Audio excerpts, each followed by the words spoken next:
Hello and thanks for joining us on your channel of choice, Africa Independent Television AIT, and this is The Signature Show.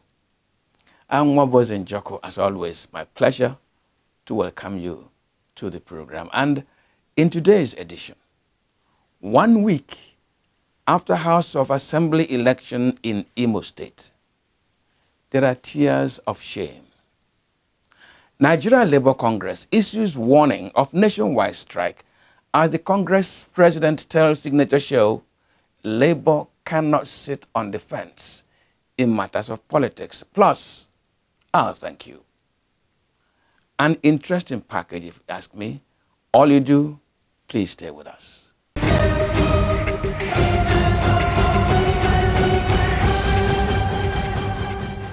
Now, before we began this program, I picked up my copy of that anti-colonialism classic, How Europe Underdeveloped Africa by Walter Rodney. Now, I wanted to re-key my thoughts to the philosophy, the facts, and the emotions of that text. But I dropped the book and I asked myself, who is underdeveloped in Nigeria today? The emotion that welled in me almost burst my heart, and I began to choke. I didn't ask nobody in particular, but aloud, did Nigeria really conduct governorship and House of Assembly elections in many states last week? And does democracy fit into the social and rulership framework of Nigeria? I decided to look for an answer by quietly traveling out of Abuja to my home state, Imo.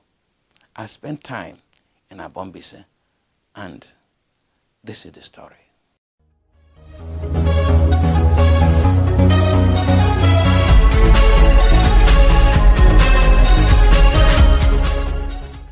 Today, we enter the second week after the governorship and state assembly elections, which held on Saturday, 18 March 2023.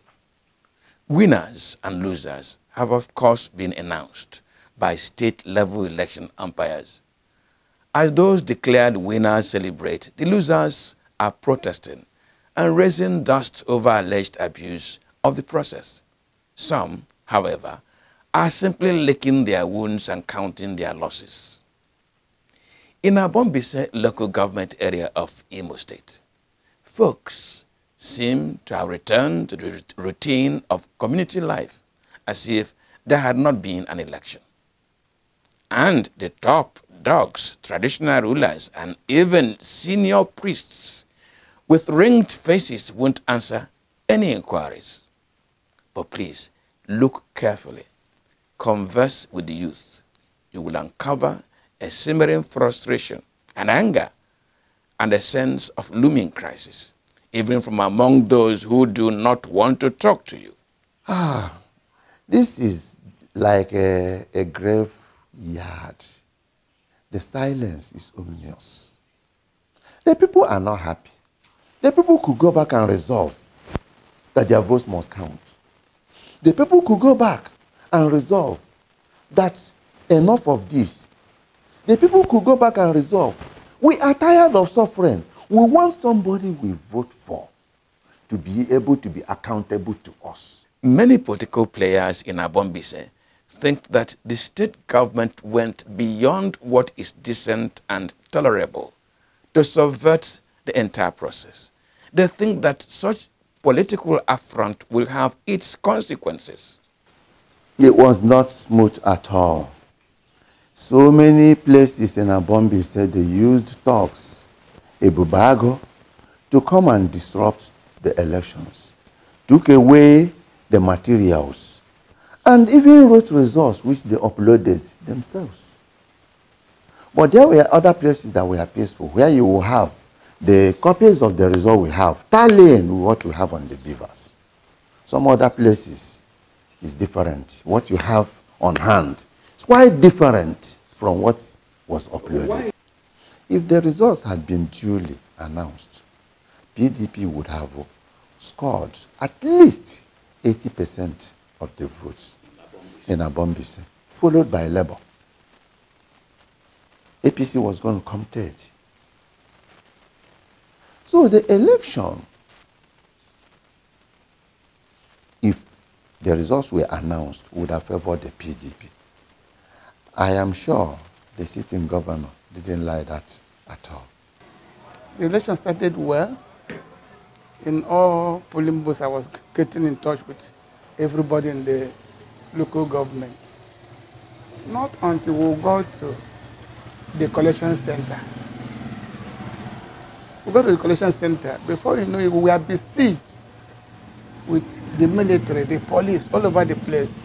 If you can get a picture of what happened to my candidate, Ukutukwa Amuchie, he was manhandled. The reason being that they wanted to move out with the materials. He said, no, this is my election, I will not. Because they saw we were so many, they left. When they left, the police inspector, I think they say it's from Okigwe, came to address us. I said, okay, that now we are going to start the collection proper. Who are our agents? We presented our agents, Mike Anetu and Chibose Kenzie. So this is our agent. They went in.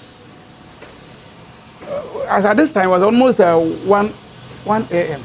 So they started the collection. They had done 8 wards, remaining 4.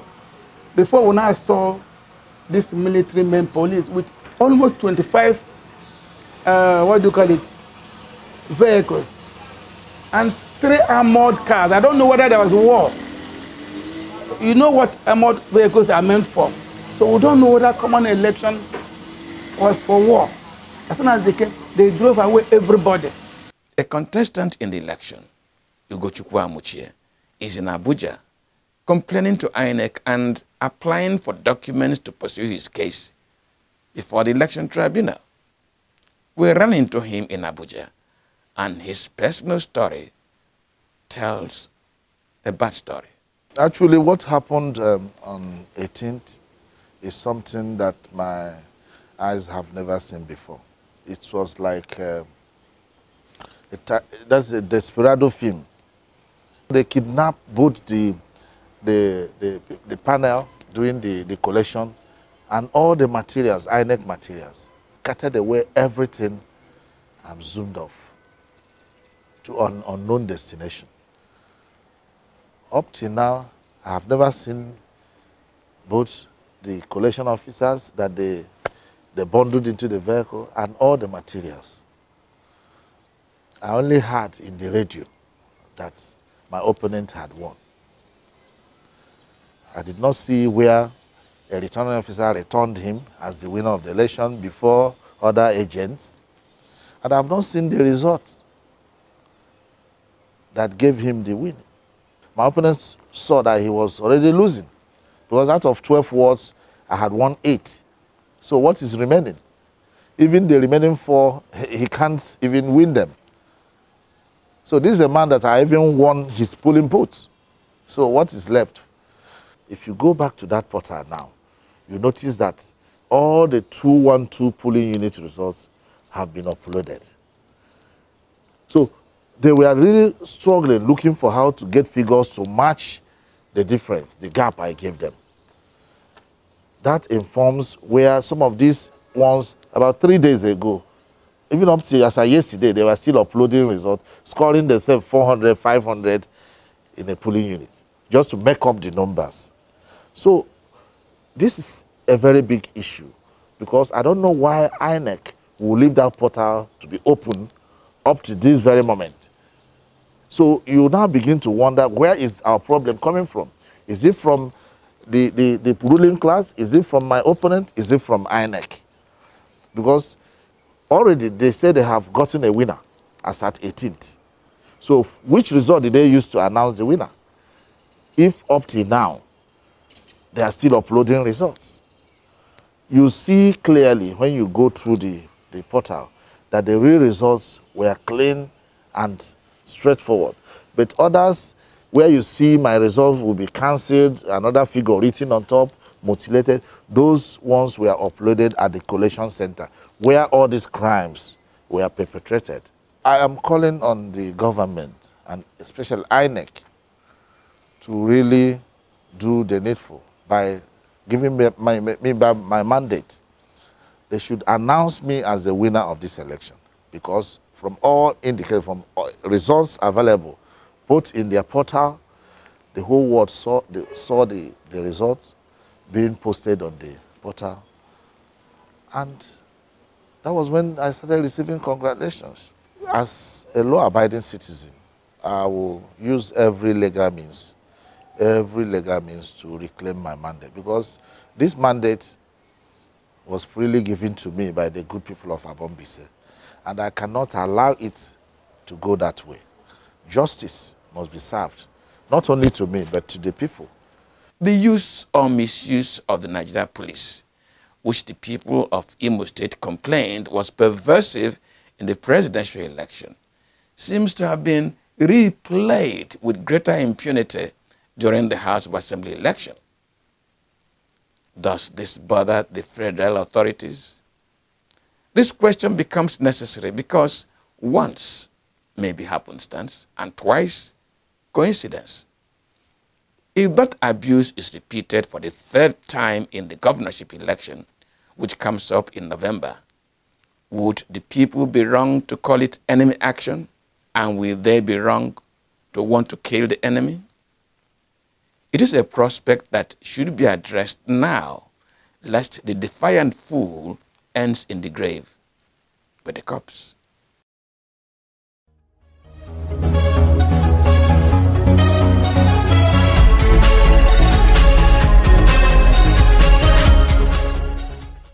Now, the story is not quite different in many other local government areas of Imo State. The party in government in Imo State has won 25 of the 27 local government areas, with the remaining 2, Ayazumbise and Isu, inconclusive because the people matched force with force. Can you see it? The state governor, who is not really a member of the All Progressives Congress, APC, but belongs to a particular political conviction, who does not care how many souls go down with the ship, for as long as the loot is assured, seems to be convinced that Imo State needs to be underdeveloped in every way for his party to hold on to power. This is the Signature Show on AIT. We take a short break and return presently. Please stay with us.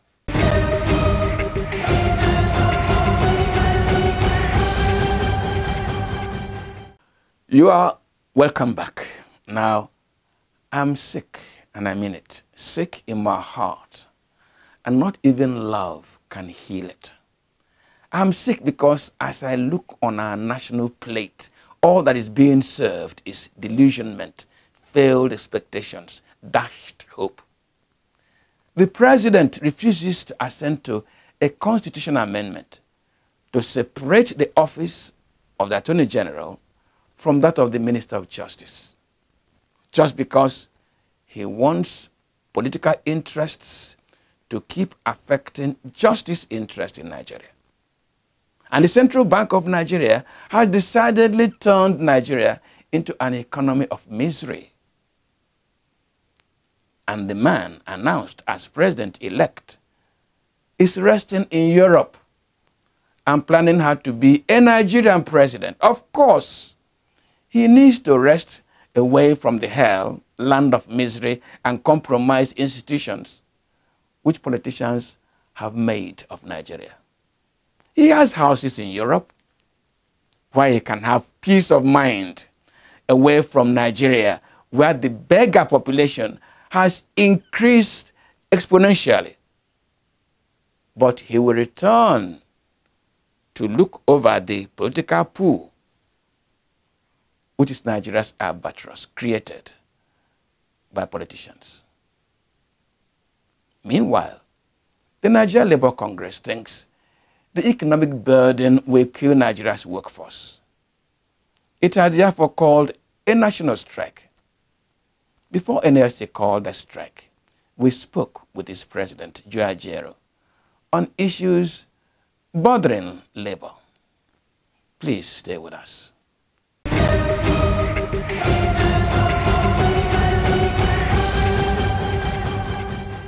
Joe, you're welcome to the conversation. Thank you very much. You heard what I said. Will you be pulled this way and pulled that way? I know your background a little bit. Once a media person, so you began in the habit of critiquing situations, telling truth to power. Then you got into the labor trench. We have followed development until this time. You see the wild wind of politics all around you. Is it likely that these centrifugal forces will pull in such a manner that you could lose your focus? Well, I thank you very much for this critical question. My focus has been that of workers, the issue of worker centricity. And if I lose that focus, I will lose relevance. Even while serving as a journalist, I was still representing the interests of workers. First year I was employed in Vanguard newspapers, I became the assistant secretary of the union. After 2 years, I became the secretary of the Nigerian Union of Journalists in Vanguard, then the chairman. And I got elected in a Ibadan convention as a national ex officio with Lanre Ogundipe as president and Smart Ademi as vice president. That's our team, then before I exited to go into full-time unionism. So that focus, you can trace it, has been there and up to today. So it's as old as my work practice. I did an NCE at a stage at Alvaniko College of Education. I was the student union PRO, cater for the interests of the students. So that has been my focus. If you check this process of almost 20 years or 25 years or whatever, my focus has remained constant. And I don't think it can change now that I'm getting old. I want us to interrogate 3 environments really in this conversation. Let me look at first the physical environment of the Nigerian worker. Everywhere in the developed economies and societies, they take pains to create an enabling environment conducive for the worker to be at his best. That will be an environment that will determine the output of those under you, the labor. Will you take interest in it? A lot of interest. Let me start from what happened yesterday when we issued a 7-day ultimatum for the federal government to provide cash, or our workers will stay at home. Now, you can see that there is no enabling environment for even workers to go to work, for them to eat. Now, those are that is why we have stepped in now to say, hey, you don't have to provide enabling environment. We equally talked about the fuel, scarcity and whatever. If you can't get fuel, for those that have vehicles, you can't go to work. You will not be productive. If you're on a fuel queue for 2, 3, 4 hours, definitely you can't be productive in the office. If you can't even get at all, if the taxi drivers and buses can't get, you won't be able to move. All those issues, and that's the level of intervention we're having now.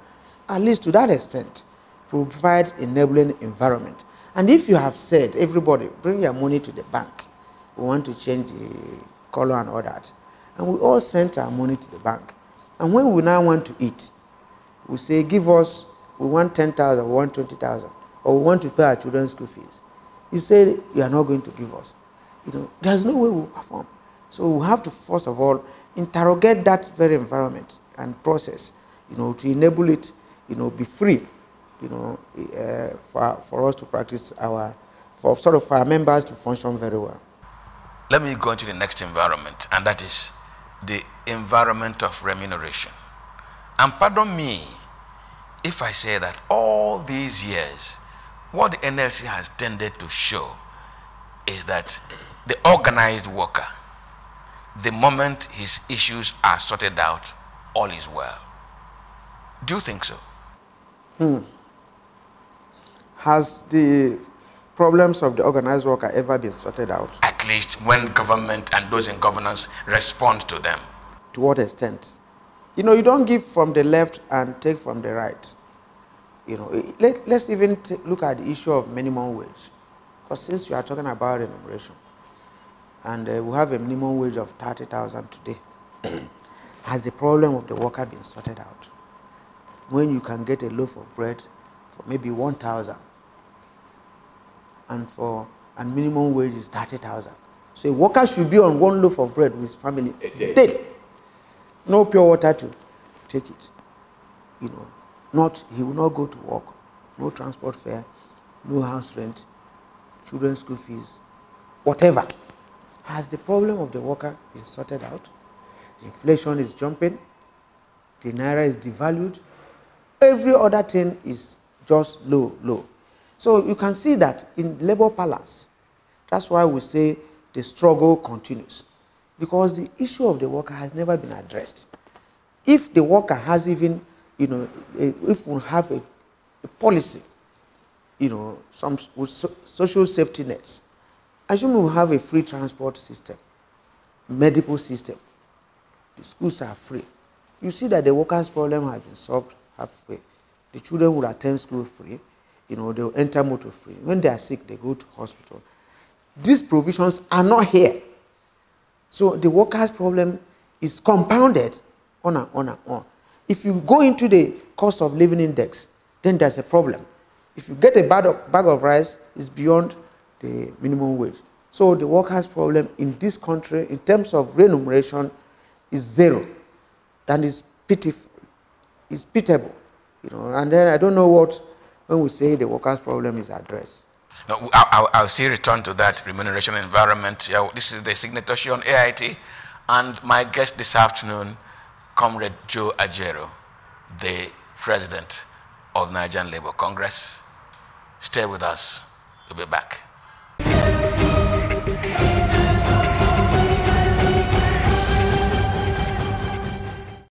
Well, you're welcome back. Now, Comrade, before we went on that short break, you were talking about the remuneration environment. And I want to take you to a scenario. If I was a thug and I'm providing violence for politicians, I could just barrel my way into becoming a councillor. Maybe. Just barrel my way, thug my way into becoming a top-grade politician. And the moment I arrive at a political position, my circumstance, my economic circumstance changes because of the way remuneration is skewed in Nigeria. One, as a politician, I can make nonsense of somebody who holds a first class in the finest skills from the best of the universities in Nigeria. Nigeria's skilled manpower, critical for national development, don't seem to be accorded commensurate remuneration recognition. Whereas political positions are being so highly rewarded. The Nigerian worker, who is supposed to be at the center of national development with his skills and his application, seems not to be as considered as me, who becomes a visible thug and determines what happens at the beginning and end of every year's political cycle.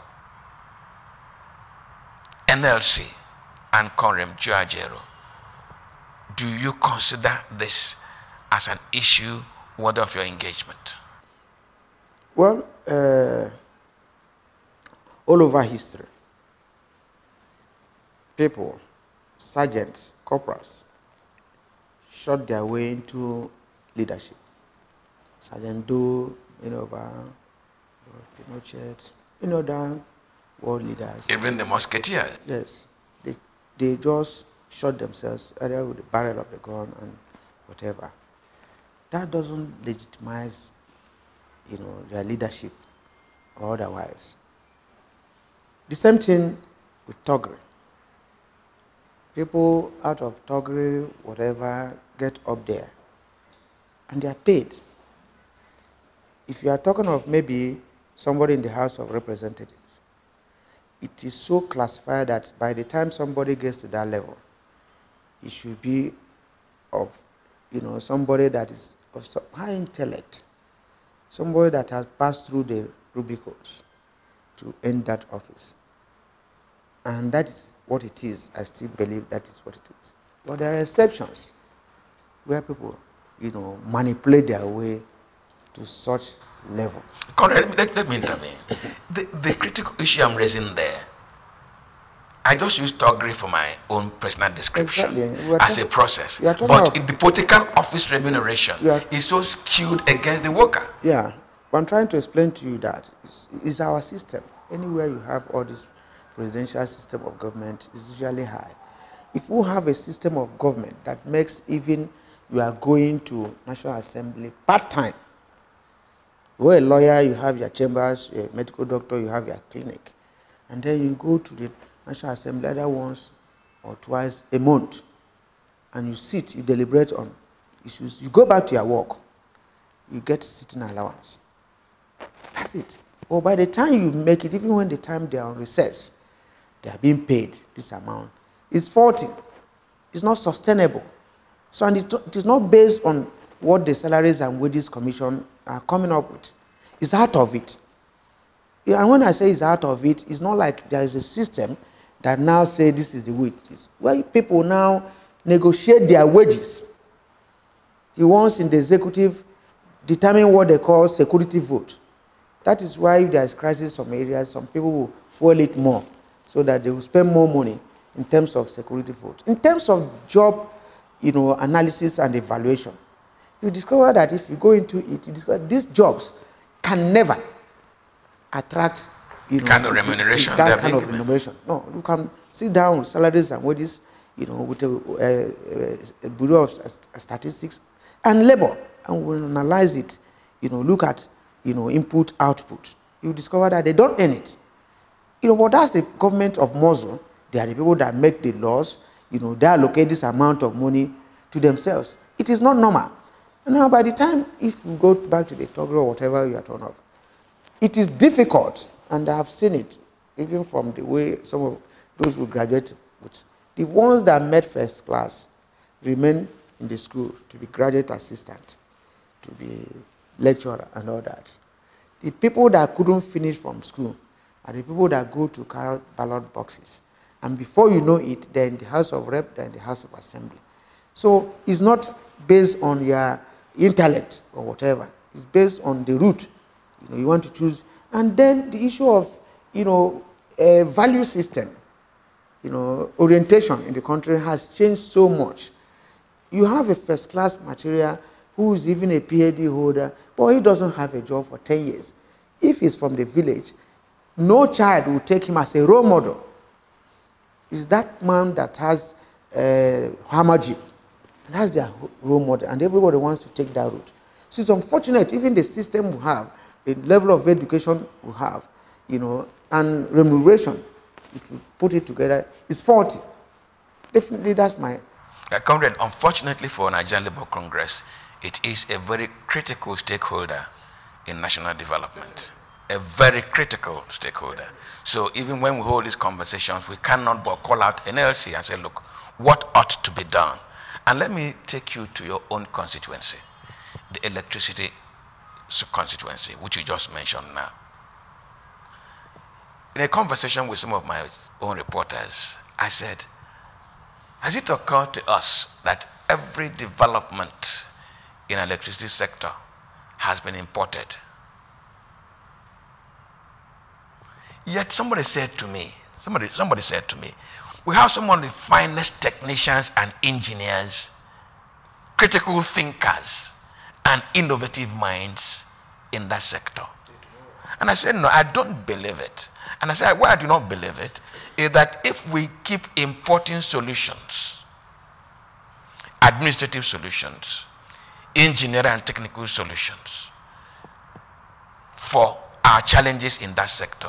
You cannot tell me that you have some of the finest. And I have examples to give, comrade.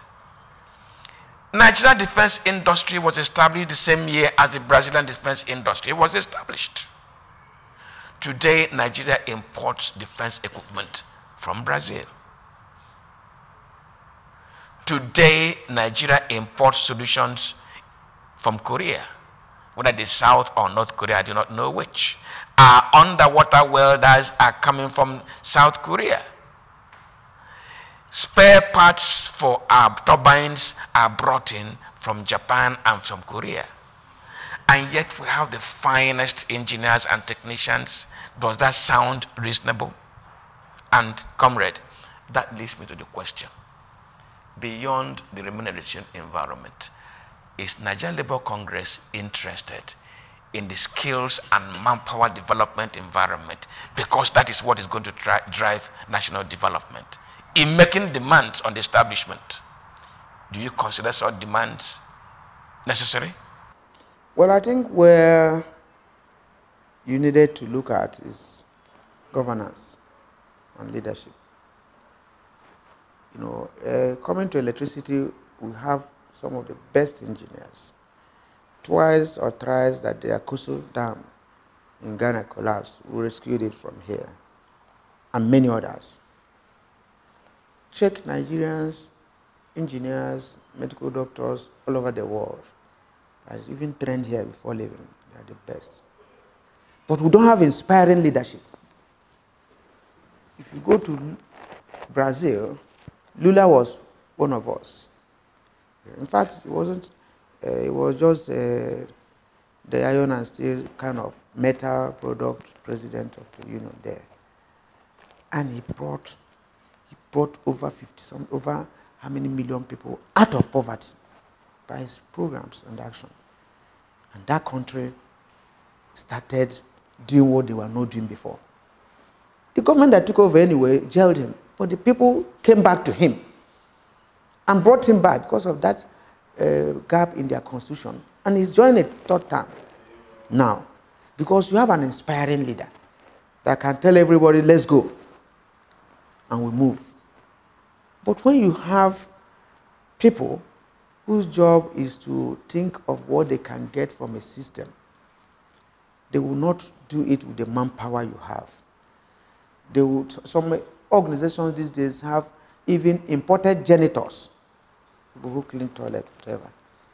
And nobody cares about our expatriate quota. On and on and on. That doesn't mean that the best hands are not here.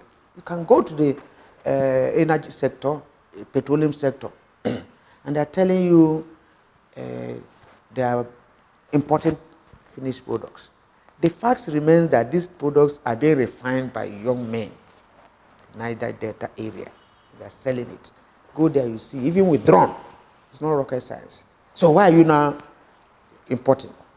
And I have said this in various conversations, that those people who say they are into illegal refining, there is a lie. Legalize it. Now you can even form them into cooperative. You can even ask them to come and register. You can form a regulatory framework that will look at the product, whether it meets up to standard. And there are over 6 universities producing graduates in petrochemical industry. And you think that they will just keep quiet? Bring them together. You can even make money from there. You register every year, you take your license for you to operate those areas. Those guys will get the number of liters we need in this country. But they will not. So that some people will export and import and tell us to pay money, you know, and that has continued. And unfortunately, if you're a leader, once in a while, you can wear your T-shirt and move out. And even in the market, you ask them, what's the cost of this? Because a leader is like somebody that is imprisoned somewhere.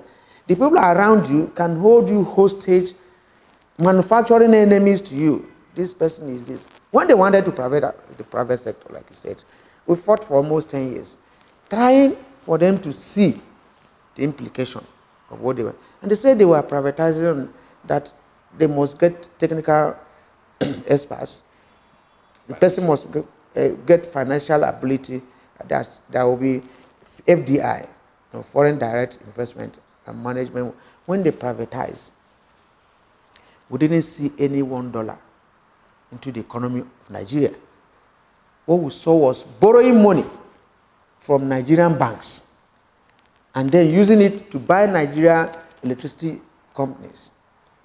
And that created a lot of liquidity problem with the financial institutions. Since they didn't have the capacity to even pay back the money they borrowed, most of the electricity companies today have been taken over by banks. Kano, Kaduna, Port Harcourt, Benin, Ibadan, name them, have been taken over by banks. And banks are now running the electricity companies. So where is the expertise coming from banks? Why will a bank run an electricity company? And on, even Abuja electricity here has been taken over by banks. That's what we're seeing. Despite the advice we gave then. And since that time till now, the generating companies that were licensed, none has built one power plant to add to what is going to the national grid. Not everything is static. I think, and the people in charge have not said, hey, wait a minute. Because the MOU was that after every 5 years, we're going to review the process. They have not said, okay, let us sit and review this process, whether it is working or not. And I have written, then as the General Secretary of the district, can we look at this process? The BP is not talking. The Regulatory Commission, NEC, is not talking. Everybody is just silent, and people are suffering. Tariff has moved almost to 500%, something you never allowed NEPA to do. And they have given them subvention of about 2 trillion, and you sold a place for 400 billion, and you are giving them 2 trillion to run. Something you never did for NEPA. That's what I'm saying. They never even allowed them to increase tariff to ask for small economic whatever. They didn't. And then those ones, you never gave them any subvention. So these are issues because you are talking about as if, it's we refusing to perform. If the leadership is right, they will inspire leadership. They will give direction. If the leadership of this, and when I talk leadership, it could be leadership of NEPA, leadership of whatever. If they are directionless, if they are rudderless, what you'll be hearing is the same thing.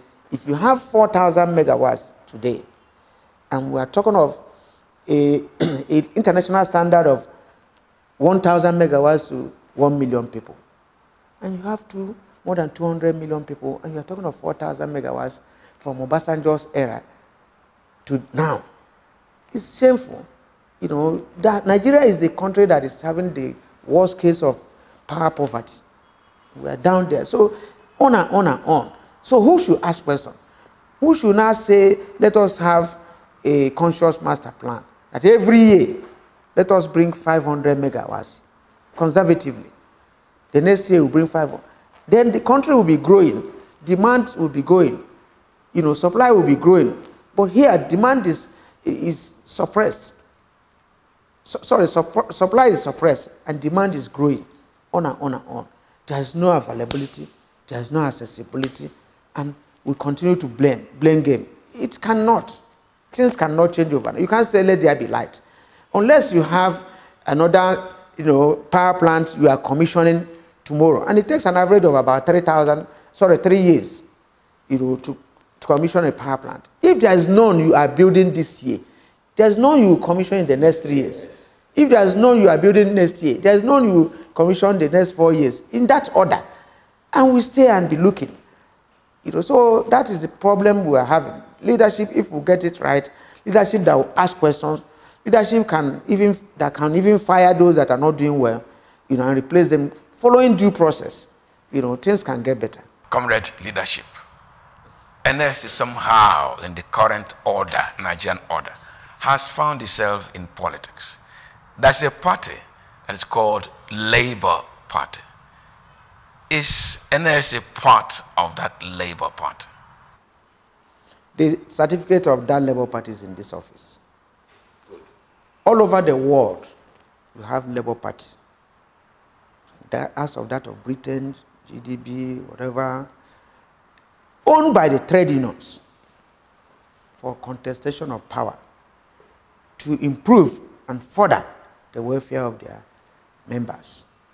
Because even with our motto, labor creates wealth, after creating wealth, others decide how to administer that wealth. After baking the cake, others exclude labor, and we keep on begging. Give us minimum wage, give us this, give us that, give us 8 hours work. It has been on, and that is what informed labor all over the world.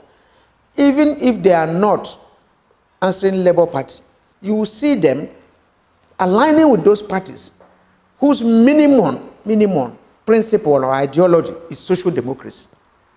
And that is what happened in the case of Labour. Here, the people in authority didn't want Labour Party to be registered. And we registered the Party for Social Democracy. And after that, we had to change the name at a convention to Labour Party. And we are involved.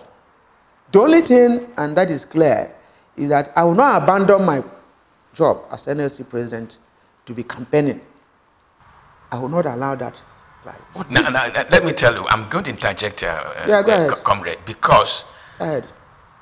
when in the last series of elections the Nigerian Labour Congress held, Labour had an issue in Imo State.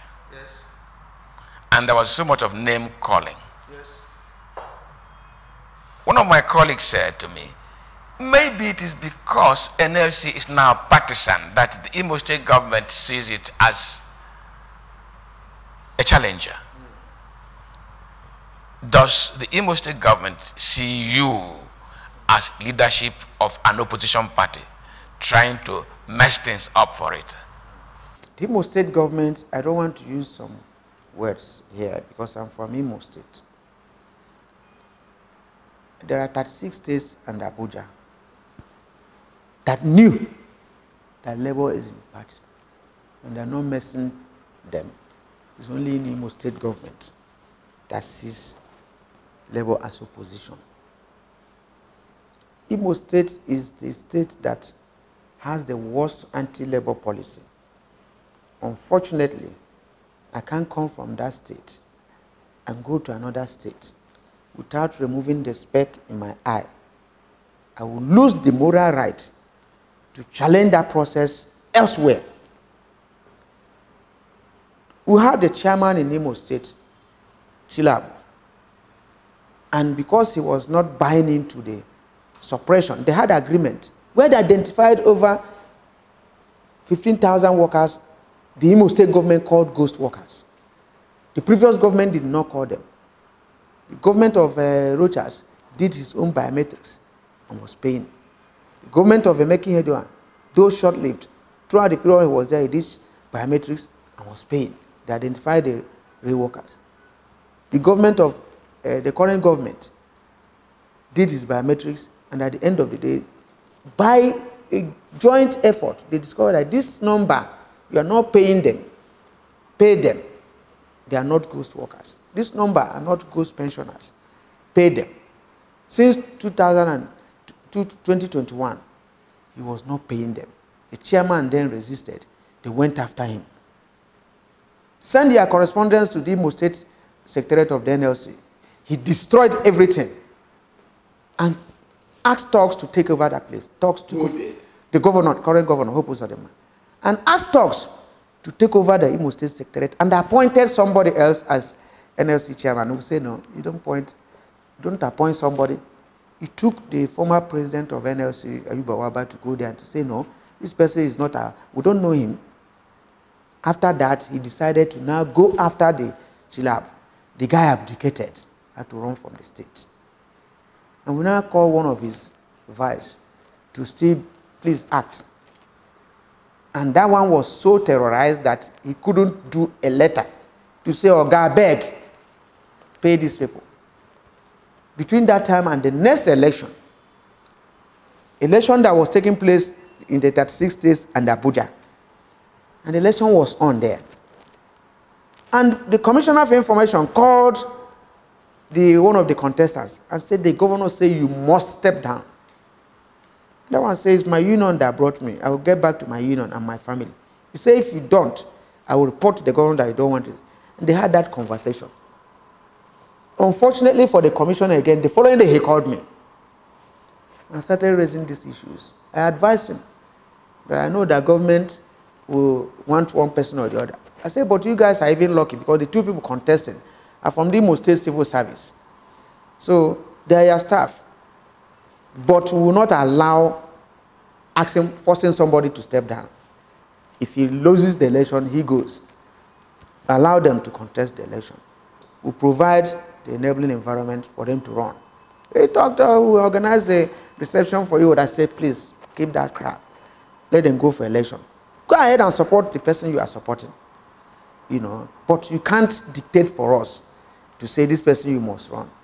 Then when they had the sent talks, you know, the following day, all the tax and everything there, the talks took it away and tried to disperse people. The workers resisted it and said election was sold. They now send uniform people and disperse the election, you know, the people that came there, and they said it was ordered from above. Now, what is the state government supposed to do in that instance? They turned the following day and started attacking me. That some politicians in Imo are using me. All politicians in Imo State put together, none of them can tell me the direction to go, including the current governor. I don't call him. I have not been to Imo State government house all my life, and it's deliberate. In running my unionism, I don't mix it up. Ask the ministers of power and others you have today. Throughout Fashola was there, I told him I will not be to your office. The current one, I don't go there. I don't mix up. The three presidential candidates you have that ran this election, I don't have their number. I don't talk with them because I want to do my work. And somebody is in a way there saying politician. Which of them is the politician? Can he call me? Can he use me? Instead of addressing these issues, over 30-something thousand workers, you are not, and pensioners, you are not paying.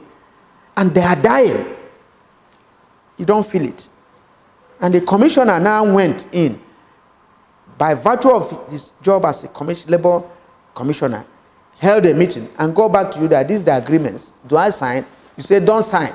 The next hour you sacked him because you don't want peace. He thinks that the crisis will be on so that they will shift the election, you know, for a time that will be convenient for all of them. It may not go that way. So there is no issue of Labour being opposition, you know, anywhere. Labour Party is doing their job, and we had a policy that, based on the Section 40 of the Constitution, a worker has the right to belong to any union of his choice. Most of our members, the person contesting in KB, is my colleague, former deputy. You know, is contesting under APC. Some contesting under PDP, whatever. But we registered Labour Party. We have never made a rule that everybody must be a member of Labour Party. So I don't know where they are getting that vision. But you see, there's nobody in Imo State today that is not opposition, that they are not tagging, that is fighting the government, that they are not arrested. And they have been threatening me that they will bomb my house, and they have been laughing. At this age, you are threatening me with all those things. Hope was nowhere when we fought Abacha and some of us were detained. I can't be talking on the welfare of Nigerians, and he's talking, you know, and be calling me names, sending some miscreants to be calling me names. It's not done. Is that how to govern a state? So everybody must be pocketed. So let him deny that he didn't scatter it. Let him deny that he didn't destroy the secretariat. Let him deny that the former chairman of NLC didn't run away under a terrible condition. Let him deny that he has paid these people. Call even in one village that how many people are being owed. The headmistress of the primary school I attended is owed salary. It's among the people declared ghost teachers. And he's still there today and working for 20-something months. And even wrote her recently to come for interview for promotion, which means they acknowledge that the person is in the system. Yet she's a ghost worker. Yes, yes, the person is a ghost worker. In Ubuta local government alone, there are about 600 workers in the local government that are tagged ghosts. Some people got their last pay in 2020. up to now. And then you are talking from all across purposes. And you think I will leave you on that? It's not done. No governor in Nigeria tries that. No governor that suppresses people, suppresses workers, intimidate them to run. The ones that win local government election in Norge, local government, they transfer them to other local government.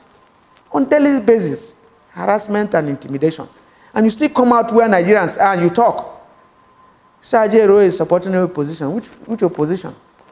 Which opposition will even talk to me? Can he buy me?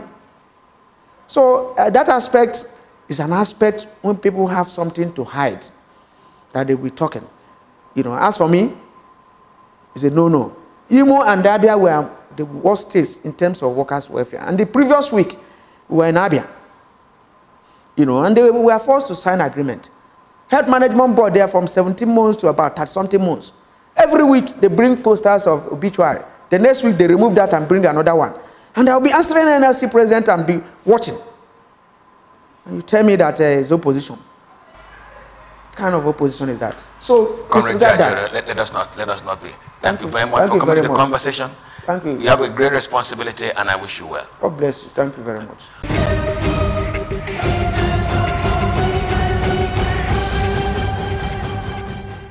And now, for our thank you.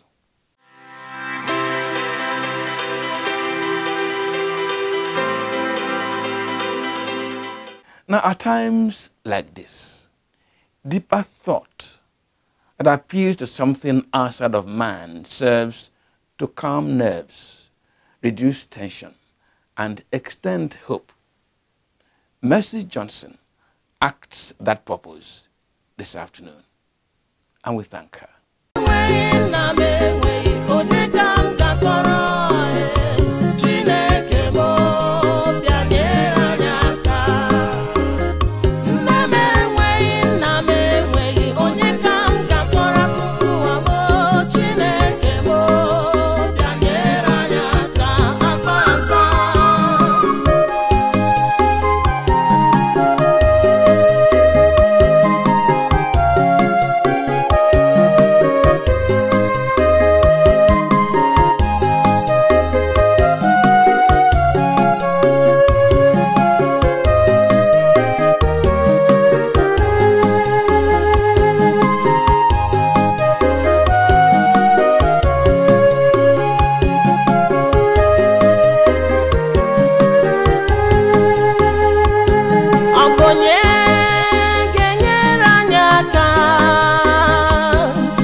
Well, that's our program for this Sunday. My name is Mwabo Zenjoko. Can I say good afternoon?